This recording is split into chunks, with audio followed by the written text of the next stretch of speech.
Olá pessoal, eu sou o Marcos Rocha do canal Marketing em Tempos Modernos. E em tempos modernos, estamos vivendo um período muito complexo. Eu estou falando de junho de 2020.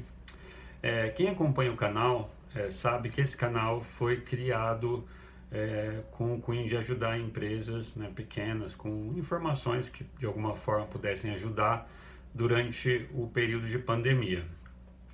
Entretanto, nós estamos em junho e, ao que parece, pelo menos acompanhando os números oficiais, vem aumentando o número de pessoas infectadas, né? E eu fiquei muito intrigado, né, com isso e queria entender um pouco mais de uma visão matemática, digamos assim, de uma forma neutra, só para entender e, obviamente, para a gente perceber que medidas como lavar as mãos, usar máscara, ter os cuidados necessários que é recomendado pelo Ministério da Saúde, são fundamentais para conseguir, de alguma forma, ir barrando, né, a questão da proliferação.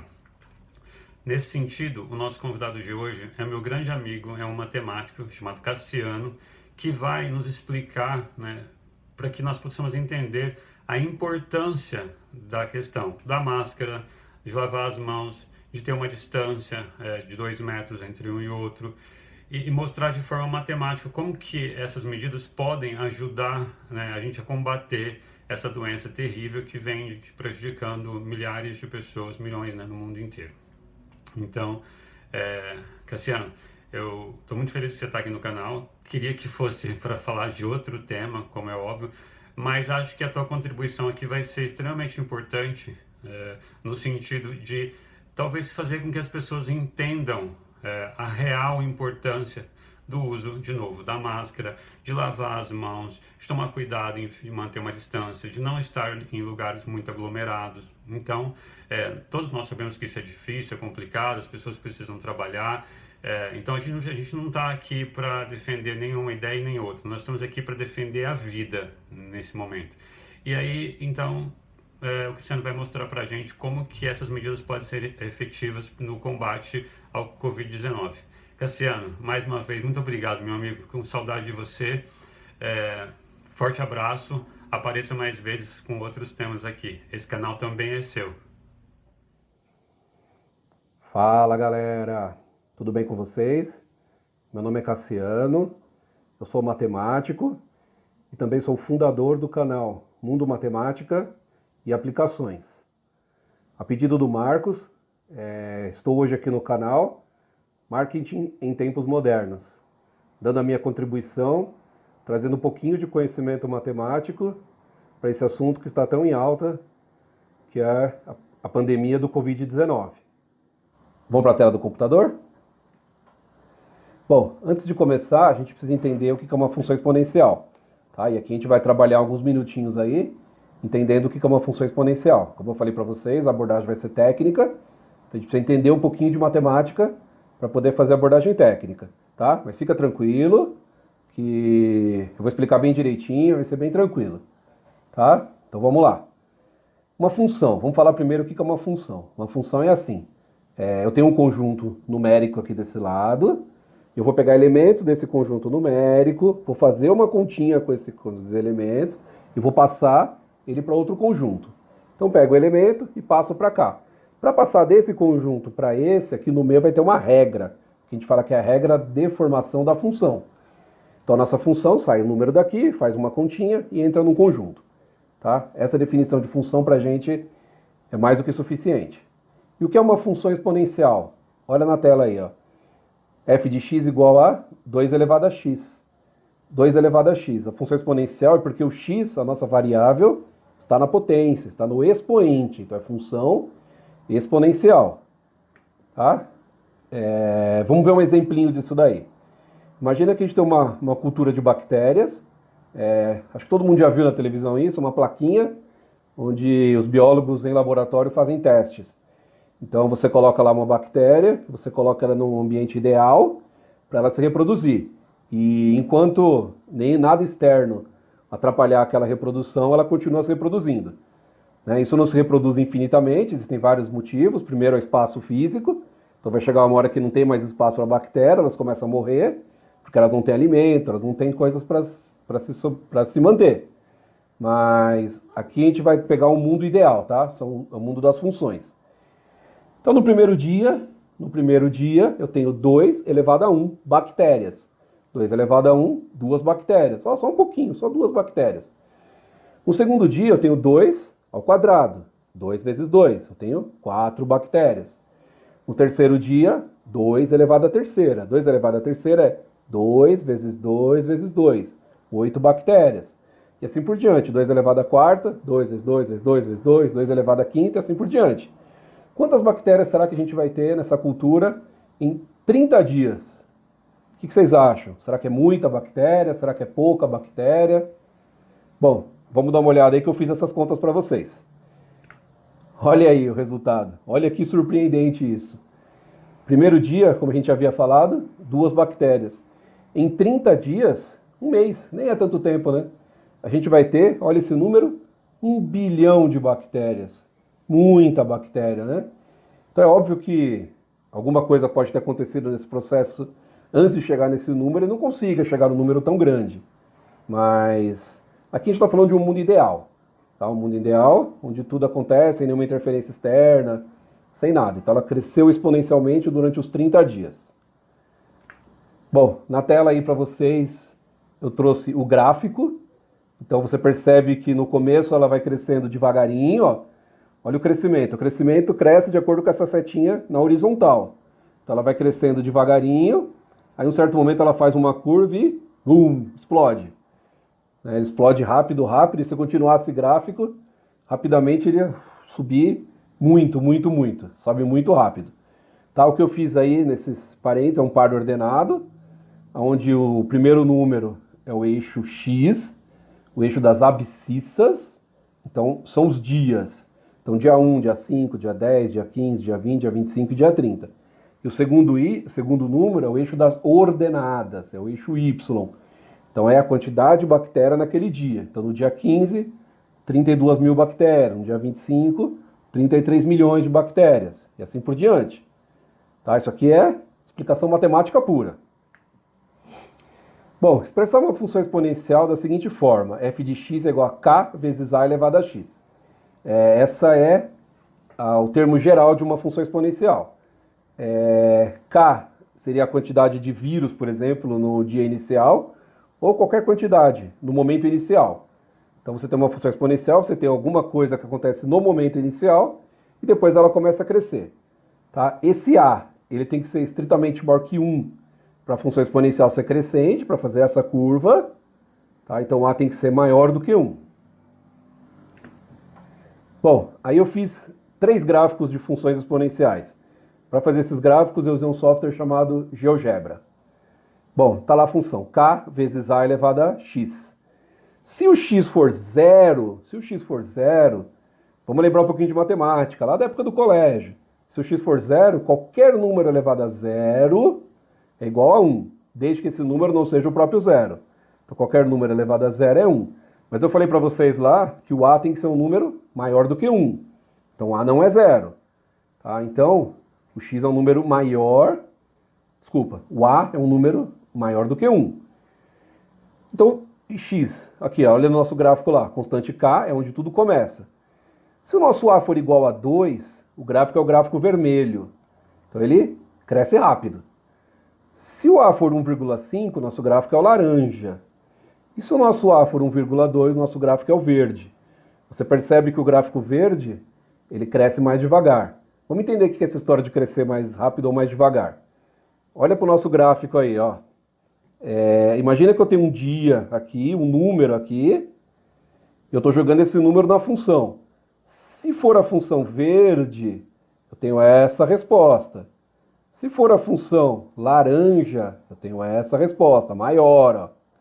Se for a função vermelha, eu tenho o numerozão lá em cima. É isso que eu digo crescer mais rápido. No mesmo dia, ele vai ter um número maior, a função cresce mais rápido. Então, vamos entender? Quanto maior esse A, mais rápido cresce o nosso exponencial. Tá claro até aqui? Vamos continuar? Bastante matemática, né? Vamos fazer mais um pouquinho de matemática aí. Bom, esse é o gráfico dos casos de Covid-19 no Brasil.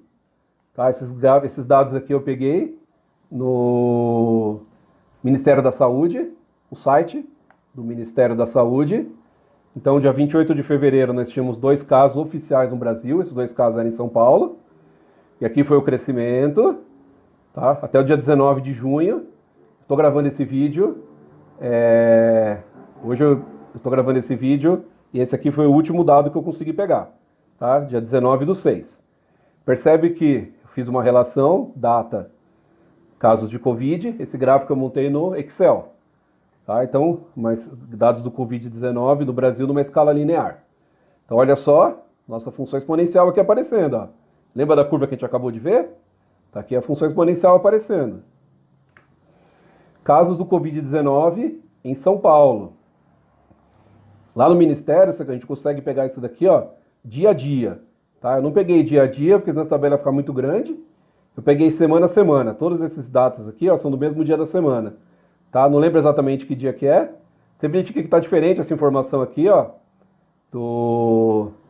Um caso, dia 26 de fevereiro. Vou voltar um pouquinho na outra tabela. Porque você percebe que a data é diferente. Aqui é dia 28 de fevereiro. Já tinham 2 casos. Esses 2 casos são em São Paulo. Né? Porque o começo de tudo aqui no Brasil começou em São Paulo. Tá? Então, de novo, a gente percebe que ela cresce de acordo com uma função exponencial. Como a gente viu lá no estudo teórico. Bom, agora vamos tentar fazer um modelo matemático. Tá? Eu não vou entrar em muitos detalhes, vou falar de uma forma aí bem tranquila para a gente conseguir entender.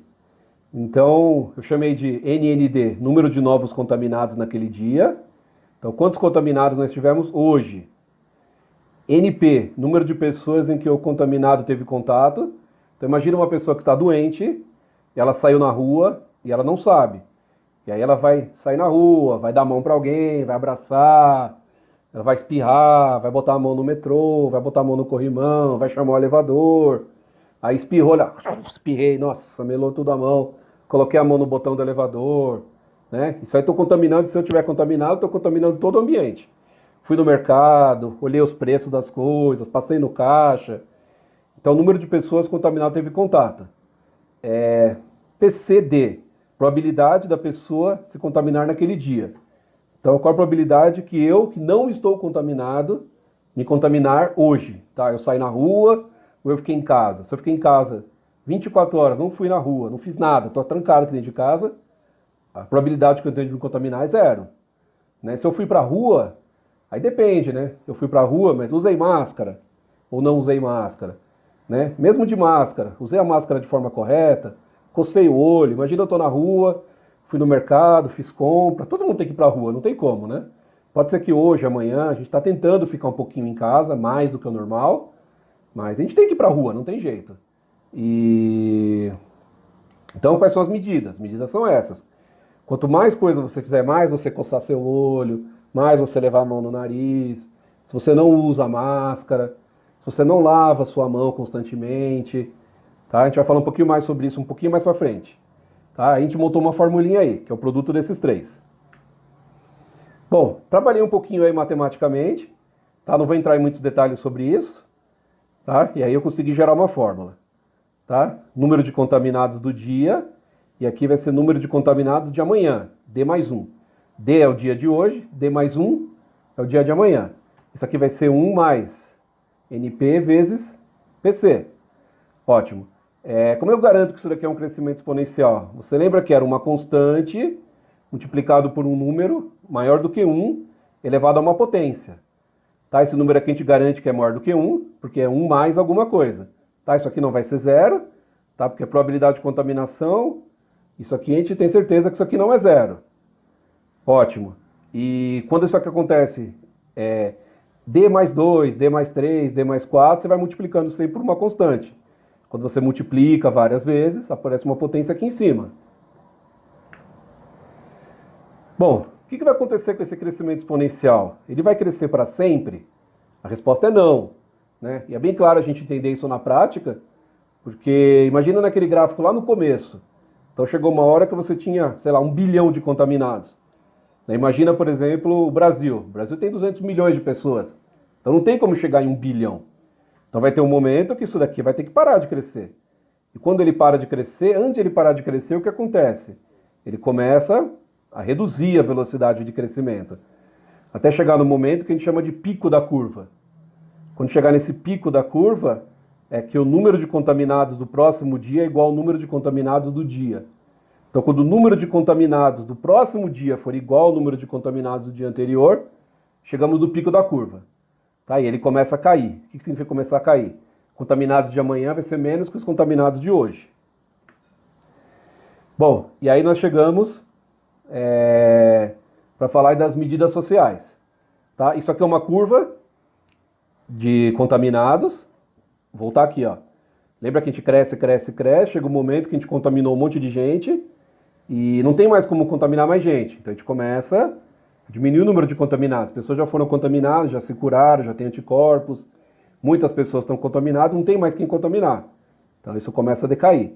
Lembrando que o vírus, ele depende do nosso organismo. Se ele não encontra um organismo para entrar, ele morre. Né? Então existem algumas pesquisas que falam sobre o tempo que esse vírus sobrevive, mas eu não vou entrar em tantos detalhes, que isso até a própria ciência tem um pouco de dúvida, mas depende do ambiente. Se ele estiver no sol, ele demora alguns minutos, 10, 20, 30 minutos. Se ele estiver numa superfície metálica, num ambiente mais frio, pode durar 2, 3 dias. Tá? Mas esses detalhes aí, até os próprios cientistas específicos dessa área ainda não conseguem ter isso com tanta clareza. Bom, então vamos lá. Nossa formulinha é a seguinte. NP, vamos lembrar, NP, número de pessoas em que o contaminado teve contato. E PC, probabilidade da pessoa se contaminar naquele dia. O que a gente precisa para sair de uma curva tão agressiva, olha lá, uma curva que cresce muito rápido, para uma curva mais lenta? Lembra do que a gente falou lá atrás? A gente precisa diminuir essa constante aqui, ó. Se a gente diminuir essa constante, a gente faz a pandemia crescer mais devagar. E qual é a vantagem da pandemia crescer mais devagar? Sistema de saúde. Se a pandemia cresce rápido demais, muita gente fica doente e o sistema de saúde não consegue atender todo mundo. Tá? Isso aqui aconteceu na Itália. Os médicos tiveram que escolher. A pessoa chegava no hospital doente, 3, 4, 5 pessoas, e só tinha um respirador, só tinha uma UTI. Tinha que escolher quem vai pôr na UTI, quem vai pôr no respirador. Tá? Você imagina um médico tendo que tomar uma decisão dessa. Então, o que foi feito aqui? O que é o ideal? É que a gente faça a curva crescer de uma forma mais lenta. Como é que eu faço para isso ser mais lento? Eu preciso diminuir essa constante. Como é que eu faço para diminuir essa constante? Evitar frequentar lugares aglomerados. Se eu evito frequentar lugares aglomerados, eu evito me contaminar. Suspender as aulas presenciais, se for aposentado, evitar sair de casa. Se possível, trabalhar em home office. Permanecer o máximo de tempo possível em casa. Sempre que estiver fora de casa, usar máscara. Lave a mão sempre que puder com água e sabão. Na impossibilidade de água e sabão, usar álcool gel. Tá? Algumas pessoas eu vejo falar muito da máscara. Ah, será que a máscara resolve mesmo? A máscara resolve. Ela resolve dois problemas. Se eu estiver contaminado, eu uso a máscara e a hora que eu espirro, a hora que eu falo, as minhas gotículas de água ficam presas dentro da minha máscara. Tá? Uma quantidade, 90%, fica preso dentro da máscara. Então eu espalho menos vírus, espalho com uma distância menor também. Então a máscara ela evita que se eu estiver contaminado, eu contamine alguém. Se eu não estiver contaminado, essas poucas gotículas que voam, se ela encostar na minha máscara, evita de eu respirar. Tá? Então é por isso que é importante não encostar na máscara, não coçar o olho. Então foi para a rua, usou a máscara, chegou em casa, tirou a máscara, põe a máscara para lavar a mão com água e sabão, tá tudo certo, tá? Sem grandes pânicos, não é para ficar desesperado, não vai morrer todo mundo, não é o fim do mundo, mas medidas têm que ser tomadas, tá? A gente precisa se cuidar, a gente precisa, quando for sair, tiver que sair de casa, sai, quem tiver que trabalhar, vai trabalhar, tá? Mas tomando alguns cuidados, a gente consegue minimizar a pandemia, reduzir o número de infectados. E isso é importante, reduz o número de infectados. E aí, se eu ficar doente ou se você ficar doente, a gente vai conseguir ter acesso ao SUS. Tá bom? Essa aí é a minha visão, segundo o matemático. Agradeço aí ao ao Marcos, meu grande amigo, pela possibilidade aí de participar. Eu sei que o vídeo ficou um pouco grande, mas tinha muita coisa para abordar. E eu agradeço aí, tá? Espero que tenha ficado claro. E até breve aí. Tchau, tchau.